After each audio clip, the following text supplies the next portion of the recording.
Governor Martin O'Malley and Judge Katie O'Malley were born and raised in Maryland and are committed to a cleaner, greener, and more sustainable future for the people of their state.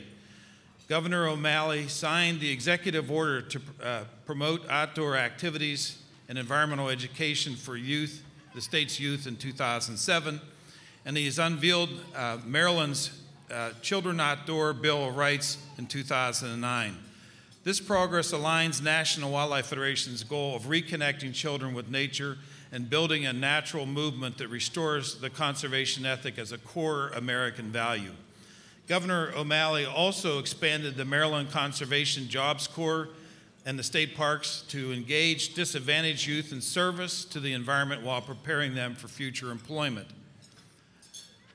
And he created a new environmental literacy high school graduation requirement now being copied by other states.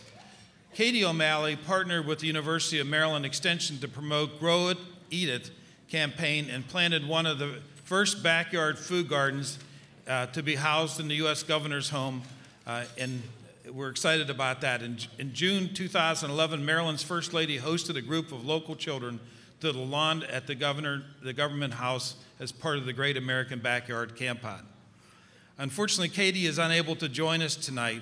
Please welcome to the stage Governor Martin O'Malley to accept National Wildlife Federation's Legislative Conservation Award.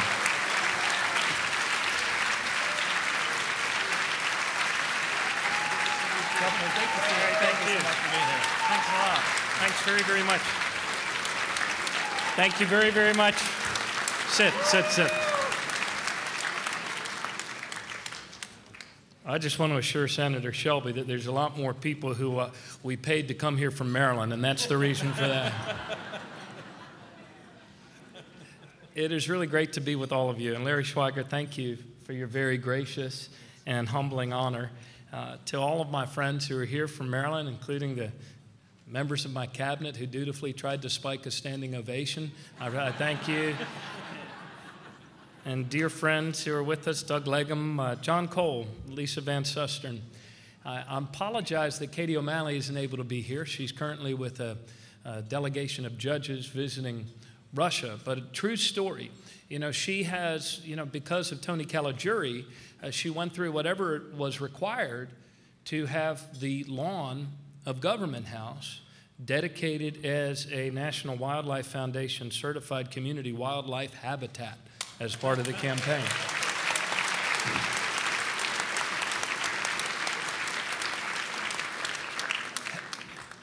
And shortly thereafter, a mallard duck chose to nest and lay some of her eggs in the Pachysandra in front there.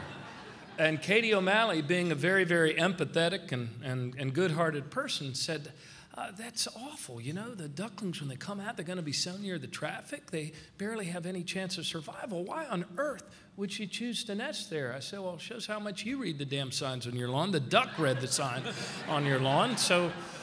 And it was certified by the National Wildlife Foundation, for crying out loud. You can't blame the duck for that. Well, let me note that we're also joined by my dear friend and colleague, Congressman John Sarbanes of Maryland, who's played an important role in making No Child Left Inside a reality in our state and also a leader nationally. I understand that tomorrow you're going to be honoring Don Baugh, Vice President of the Chesapeake Bay Foundation, Chair of the No Child Left Inside Coalition. To everyone with the National Wildlife Federation, thank you for recognizing the better choices that the people of my state, our state, Maryland, are making. And thank you for what you do every day to deepen our understanding of the better choices that we can make together. David Hollenbach, who's a political science professor at Boston College, writes that when people interact in a way that expresses reciprocal respect for their dignity as persons, their well-being becomes a shared good. The good of each member increases or decreases as the common good grows or declines, for the well-being of each is linked with that of the others through their reciprocal relationship. And what David Hollenbach says about human beings is also true of mankind and our relationships with the other beings of this planet. There is an urgency, of course, to our work. With 30% depletion of our Earth's biodiversity since 1970, human choices have become terribly powerful things, haven't they, on this finite globe?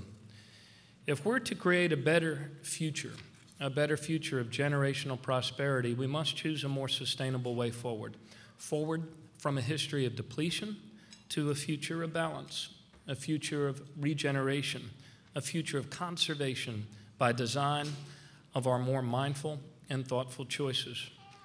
In Maryland, we consider ourselves pro-growth Americans. You see, we believe in growing jobs, in growing opportunity. Like you, we believe in children growing healthy, growing more educated, growing strong. We believe in grandparents growing old with dignity and with love. Like you, we believe in growing trees, growing stream buffers, growing food for a hungry world, and we believe in growing prosperity for every generation. And we also believe one last thing, that we are called to accomplish what Thomas Berry called the great work. It is the work of healing and restoring this common good that we share with all natural beings.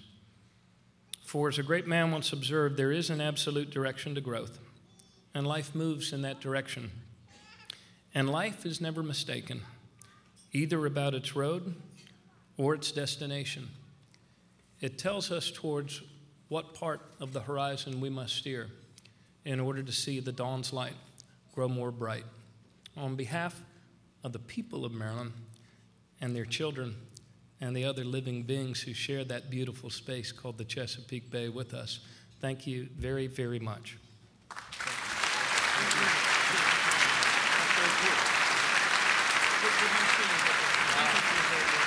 Thank you.